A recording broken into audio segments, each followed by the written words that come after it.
The science of getting rich, अमीर बनने का विज्ञान बुक के पार्ट फर्स्ट में हमने चैप्टर 2 कवर किया था। अब आगे चलते हैं। चैप्टर 3, क्या अवसर पर मोनोपोली है, किसी एक का पैसा के ऊपर हक नहीं है। नेचर किसी को भी अवसर का फायदा उठाने से नहीं रोकती, चाहे वो राजा हो या रंक, अमीर हो या गरीब, नौकर हो या मालिक। नेचर हर एक को आगे बढ़ने का बराबर मौका देती है। नौकर को उनके मालिक गरीब नहीं बनते, ना ही उन्हें दबाकर, ना ही बड़े बिजनेस बनाते हैं, बल्कि उनको गरीब बनाते हैं उनकी सोच, उनका रवैया, जो अमीर बनने के विज्ञान के बिल्कुल उल्टे चलते हैं। चैप्टर 4, अमीर बनने के विज्ञान में पहला सिद्धांत, हमारा दिमाग वो विचारों का सेंटर है जहां सारे विचार पैदा होते हैं। जो भी हम बनाते हैं वो पहले दिमाग में क्रिएट किए जाते हैं, बिना यह सोचे कि कुछ भी असंभव बनाना है। अभी तक हमारे सारे काम मैन्युअल लेबर से होते आए हैं। कोई भी निर्माण या परिवर्तन इसी तरह किया गया है। हमने हमारे विचारों के बारे में नहीं सोचा है कि किस तरह एक ऐसी चीज को बनाया जाए जिसका कोई आकार ना हो। हम अभी भी हमारी सारी जरूरतों के लिए मैन्युअल लेबर पर निर्भर हैं। बिना मैन्युअल लेबर के निर्माण करने के लिए फंडामेंटल फैक्ट्स पर ध्यान देना जरूरी है। हर चीज की शुरुआत एक विचार से हुई है। ये वो मूल पदार्थ है जो हर जगह मौजूद है, अलग अलग आकार और रूप में, विजिबल और इनविजिबल रूप में। ऑब्जेक्ट्स हमारे आइडिया से बन जाते हैं जो इस एलिमेंट से पैदा हुआ है। मानव मन अपने परिणाम पाने के लिए अवश्य विचार करता है। अपना पसंदीदा काम करके आप ये सोचना पसंद करते हैं, ये धन का पहला नियम है। हम हर उस चीज के बारे में सोच सकते हैं जिसके बारे में हम सोचना चाहते हैं, और भगवान का हमें ये सबसे बड़ा उपहार है।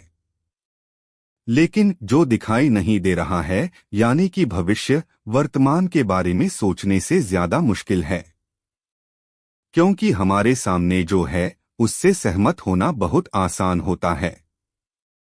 जबकि भविष्य के बारे में सोचते समय इसकी योजना बनाना थोड़ा मुश्किल होता है।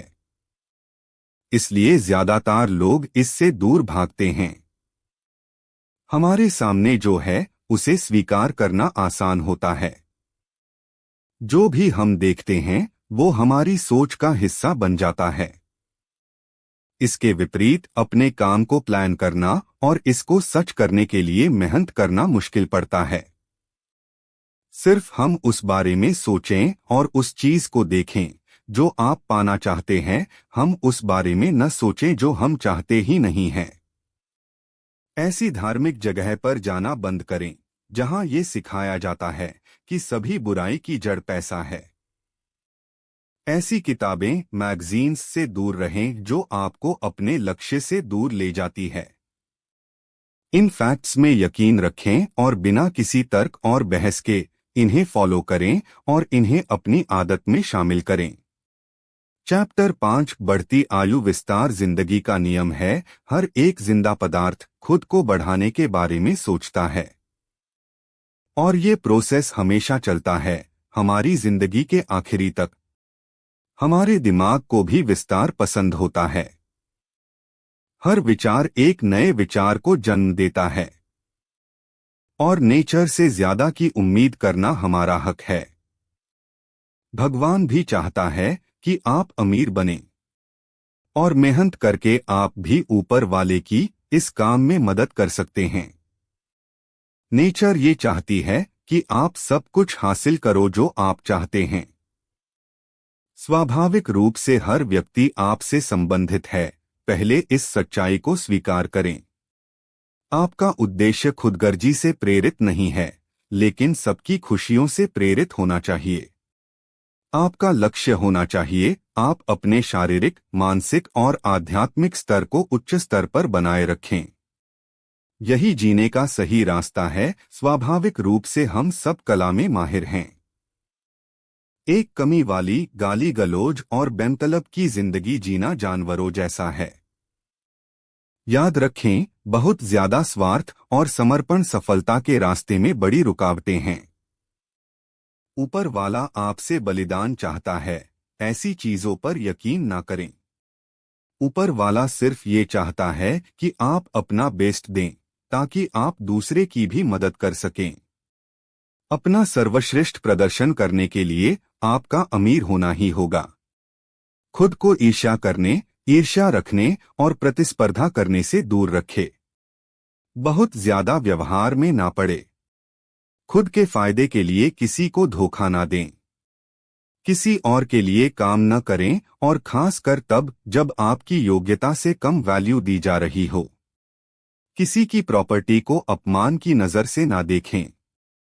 असहाय ट्रेंड्स से जितना ज्यादा दूर रह सकें, उतना दूर रहें।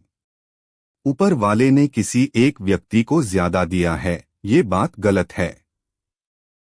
हम सब में वही क्षमताएं हैं। आपको एक निर्माता बनना चाहिए, न कि एक कॉम्पिटिटर। तब आपको वो सब मिलेगा जो आप हासिल करना चाहते हैं, और इस प्रोसेस में हैं। आपको उन सभी लोगों से फायदा होगा जो आपसे जुड़े हुए हैं। सभी शक्तियां तैयार हैं आपको अमीर बनाने के लिए। लेकिन सवाल ये है कि क्या आप खुद तैयार हैं? चैप्टर 6 धन आपके पास कैसे आता है। एक ग्राहक को उसकी वैल्यू नहीं दी जा सकती जितना उसने भुगतान किया है, लेकिन उसको एक ज्यादा उपयोगी और अच्छी गुणवत्ता वाला आइटम तो दिया ही जा सकता है। आपके लिए लोगों को मदद करनी है तब ज्यादा आसान हो जाता है। जब आप अपना ध्यान कुछ बनाने पर फोकस करते हैं तो कंपटीशन बराबर होती है। तब आप दूसरे के साथ मिलकर खुद से कंपटीशन करेंगे। ये तरीका सबसे सिंपल है। एक दृढ़ इच्छा शक्ति से सब कुछ पाया जा सकता है। आपकी इच्छा है कि दूसरे लोगों के फायदे का भी कुछ हो। आपसे ज्यादा मांगने में घबराहट करनी है, शर्माने या परेशान होने की कोई जरूरत नहीं है। ईशा क्राइस्ट के मुताबिक जो आप मांगोगे वो आपको दिया जाएगा। दरवाजा खटखटने पर खोल दिया जाएगा और रास्ता ढूंढने पर मिल ही जाएगा। हमारे जीवन में जिस भी चीज की ज्यादा जरूरत होती है, बेसिक एलिमेंट हमारे पास भेजने के लिए काम कर रहे होते हैं, और वो हमेशा करेगा। उम्मीद, चाहत और उम्मीदें भगवान का आशीर्वाद है। वो भगवान की ही तरह अनंत है, सिर्फ वो ही इसे भर सकता है। तो ज्यादा उम्मीद करने में शर्मना कैसा? ज्यादातर लोग गलतफहमी के शिकार होते हैं। लोग मानते हैं ऊपर वाले को गरीबी की जिंदगी याद है, बलिदान और समझकर खुश किया जा सकता है। वो लोग गरीबी को भगवान का बनाया हुआ खेल समझते हैं।